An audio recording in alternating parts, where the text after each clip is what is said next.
Hello mga kabida-bida. Samahan niyo ako ngayon. Pupunta tayo sa therapy ng alaga ko. So, ngayon, yan yung outfit ng bida-bida nyo.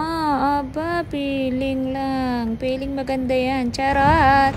So, yan guys, susunduin ko lang ang alaga ko sa school nila. Kakain na So, naman kami na. pero sasakay muna tayo syempre ng bus para makarating doon. Charot. Hanggang sa paglalabasan nila, syempre bawal makita ang mukha ng alaga ko. Magagalit ang nanay niya. Charot. So, naglakad kami. Nung nasundo ko na siya, tinanong ko siya kung saan niya gustong kumain. So, sabi naman niya na doon sa Wiscos. So, kumain kami.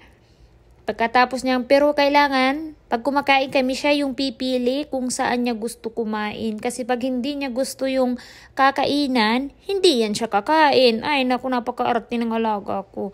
So, sabi niya, dyan kami na naman sa Nanyang, nakainan, na bagong bukas ng resto. Kasi meron dyan, chicken curry. Pinaka-paborito niya kasi yan. So, in-screen record ko na lang ang bibilhin ko. O yan, nagbili ako ng ng curry niya. Sabi niya sa curry daw lang ang kanya. Sabi ko, sige So, yan, curry. At saka syempre, kunwari, diet ang lola niyo. Ay, hindi pala. Bawal ang diet. So, yan ang binili ko. Kunwari, chicken chop. And syempre, mayroong pasta. So, at saka, drink. So, ayan na nga guys. Kailangan mo yan. Mabayad ka doon sa cashier. Iscan mo lang kasi ang order mo. Tapos, hindi ka naman bibigyan nila ng order pag hindi ka pa nakakabayad. So, nagbayad muna ako doon sa cashier. Pagkatapos niyan, yan na. Dumating yung order namin. At syempre, pagkatapos kumain, sasakay na naman kami ng taxi papunta ng Orchards. Papunta sa therapy niya. So, nag-antay kami. Nakapagpabook na ako ng Grab. So, mag-aantay kami dito sa pick-up point.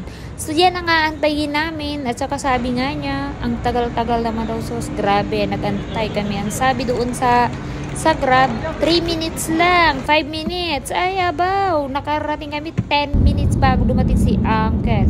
So, wala rin naman ako magagawa kung hindi mag-antay kasi bawal i-cancel. Pag nag-cancel ka kasi ng booking, magbabayad ka ng $5. So, nag-antay na lang kami dyan. Hanggang dumating si Uncle. Sabi ko, Uncle, bakit late ka? Sabi niya kasi nag-drop off pa daw siya ng ibang pasahero. So, sabi ko, it's okay, Uncle.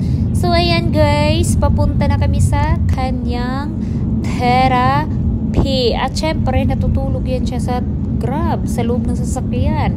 Natutulog yan siya. Sabi niya, matutulog muna ako. Sabi ko, it's okay. Kaya 30 minutes ang papunta doon sa therapy niya. So, sabi ko, okay lang. Tapos, pag malapit na kami, mga 2 minutes, malapit na kami sa therapy niya, doon sa bababaan namin, gigisingin ko na siya. At minsan pa nga, nagagalit pa yan kasi sasabihin niya, I want to sleep some more. O, diba? Pero, dahil pag sinabi kong nandito na kami, babangon na yan. Sasabihin niyan, okay.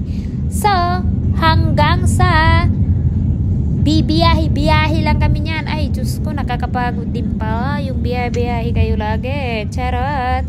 So, ayan guys, hanggang sa nakarating kami sa therapy niya, sa Uhana Therapy. Ang therapy niya ay speech at saka physical therapy yan siya. So, ayan guys, nakarating kami doon. Syempre, bago yan siya pumasok, tatanungin ko muna yan siya. Ano gusto mo bang maihi? Or sasabihin, okay, so aantayin ko yan siya hanggang sa matapos at makapunta kami doon sa therapy niya. Kasi yung teacher niya nag-aantay na. At syempre, bawal na naman natin makita ang mukha ni alaga. O, ayan. Kita nyo yan. May dala-dala pa yan na plastic at saka tissue kasi sinisipon siya. Oh my gosh. Pero it's okay guys, hanggang sa bababa ako niyan pagkatapos ng therapy niya, magnahatid ko, bababa ako kasi ang lamig-lamig dyan sa therapy nila. So, hindi ko gusto dyan. So, nag-chat yung amo kong lalaki, sabi niya, sorry, tapos na kayo. Sabi ko, okay. So, sinundo kami dyan ni amo. Bye-bye!